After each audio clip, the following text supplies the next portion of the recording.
Aries, hi, welcome to Mr. Queen PH. Titinan natin ang energies for you ngayong second half ng 2025, July to December. Ayan. So, if you're interested in private readings, meron tayong link sa description at sa pinned comment. Pakicheck nyo na lang information kung paano mag-book for a private reading. And please subscribe to our channel to show your support, like, share this video, at comment na rin kayo kung kayo ay naka-resonate. Ayan. So, let's see. Aries. What's the energy? July to December 2025. Ooh, second house. Your finances, resources. Maaring meron kang mako-close na deal if you are into sales. Maaring merong new source of income. You have Saturn, structure, discipline. I think pagdating sa pera, mas magiging wais ka sa pera ngayong second half ng 2025. Kasi maaring medyo naging complacent ka, no? Yung parang palagay, ang tawag na nun? Complacent. Yung, or medyo, hindi naman sa clumsy, but, yung parang hindi ganun ka, maaring hindi ka ganun ka maalaga sa finances mo ng first 6 months. Pero ngayong second half ng 2025, you are going to be more, mas maingat, sa iyong finances. Mas maingat ka sa gastos mo. Mas pinag-iisipan mo yung iyong expenses. Lalo na kung hindi naman kailangan talaga, no? Also, mid-heaven is about your career, yung pinakamataas na pwede mong ma-achieve. So, this is telling me hard work, okay, Aries? So, ngayong second half ng 2025, talagang ang motivation mo pera, ang motivation mo is makuha mo yung resulta na gusto mo, ma-achieve mo yung goals mo. And you will be able to do that if you will have the determination or you will have the discipline, yung disiplina na kailangan mo. Okay? So, kailangan aware ka sa iyong actions na ginagawa. You have the Knight of Swords. Uy, merong tension. Yun lang ang rito kasi ang challenge dyan is yung sarili mo rin na yung parang ang hirap pigilan ng sarili kung meron ka talagang gustong gawin. Kasi ang the devil card is like a temptation. Diba? For example, nag-goal ka na, okay, every month magtatabi ka ng certain amount of money. Halimbawa, 10,000 pesos, ayan, sisave mo siya. Pero may mga temptation sa paligid mo, like yung may mga sale or yung paborito mong gamit, naka-sale. So, yun yung kailangan mong paglabanan. Okay? Yung temptation. The Five of Wands is about conflict. Maari ring merong mga issues around you na yung tipong hindi sila sang-ayon sa ginagawa mo or pinakikialaman yung iyong mga desisyon. So, pwede ring mag-create yan ng misunderstanding or miscommunication sa inyo ng person mo or sa iyo ng mga taong nakakasalamuha mo. You also have the Lovers, which is harmony, 8 of Wands. Okay. So, relationship-wise, maaring yung iba sa inyo will enter a very serious relationship. Maaring may travel opportunities for you. If you're single, there's an opportunity for a new love. If you are already in a relationship, medyo parang alam mo yung away-bati. Ganon ang energy nyo. Away-bati kayo ng person mo.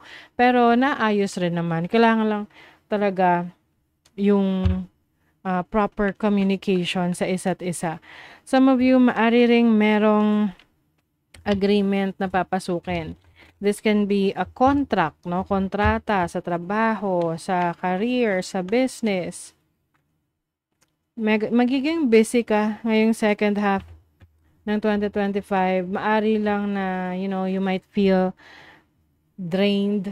So, kailangan, may mga ginagawa kang ways para to ground yourself and to de-stress, no? Magtanggal ng stress. So, you have to take care of yourself then. So, for your money, career, the Three of Pentacles, this is growth, career growth, merong income growth. So, ano man yung iyong sources of income ngayon, whether this is online or sa work mo, pwedeng may mga bonuses ka na marireceive, promotion sa trabaho. If business to, mas dadami yung clients mo, mas lalaki yung network mo. You also have the Strength card. So going strong. So yung financial situation ninyo ay magiging very, very strong ngayong second half ng 2025. Gawa na rin to sa effort na binibigay mo. Oo. Kung yung iba nasa negosyo, lalo na yung mga nasa negosyo, kasi mas mabilis lumago yung inyong income. So, kung may plano kayo magnegosyo at sa tingin nyo kayo ay handa na pag-aralan nyo, then go for it. Kasi this is the best time for you to start a business and to grow your business. So, sa love life, you have the Seven of Pentacles and the Star. Okay. So, if you are single, malapit nang dumating yung person para sa'yo. Yung iba kasi naghihintay na no? Naghihintay kayo. Like what I mentioned kanina, may potential na pagpasok sa isang seryosong relationship. I feel like this person, pwede makikilala mo siya habang nagto-travel ka, pwede makikilala mo siya online, or ni-refer talaga. Pinakilala ka sa kanya ng kaibigan mo. So, meron kayong common friends. This is also about healing. If you've been through a lot, no, or trauma sa relationship in your past, you are healing. Kaya nagiging open ka na ngayon sa new connections, new relationships. If you are in a relationship right now, I think magkakaroon kayo ng usapan ng partner mo para i-discuss yung expectations niyo sa isa't isa. Kasi sa relationship, ewan ko kung karamihan but sa experience ko, hindi talaga na pag-uusapan yung expectations sa relationship. Na parang, siya yung, parang naisasantabi lang siya na by default, nag-expect na talaga tayo sa person natin, pero we don't really talk about it. Na hindi natin pinag-uusapan. Or hindi natin pinag-uusapan yung expectations natin.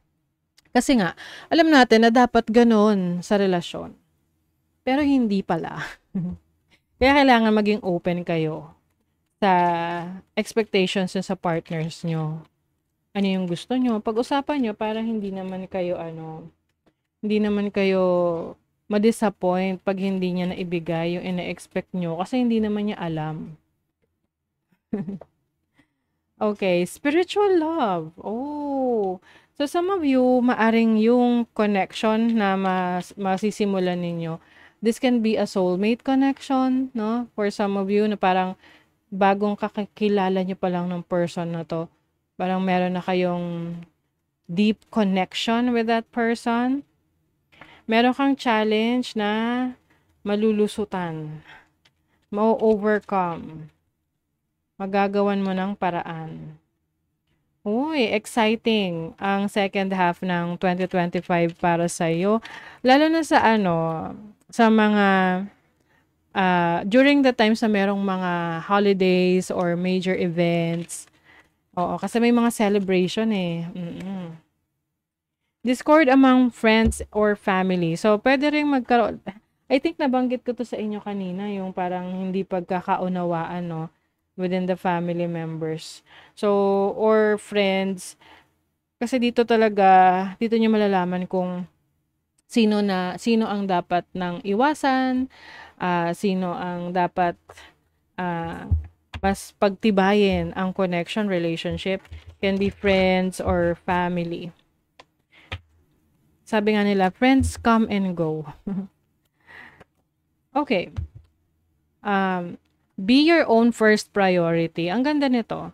'Di ba? Kasi minsan masyado tayong maraming responsibilities na laging sila na lang nauuna. Paano ka naman? Isipin mo rin yung sarili mo. Okay? So, that is your reading, Aries. Thank you so much. See you again.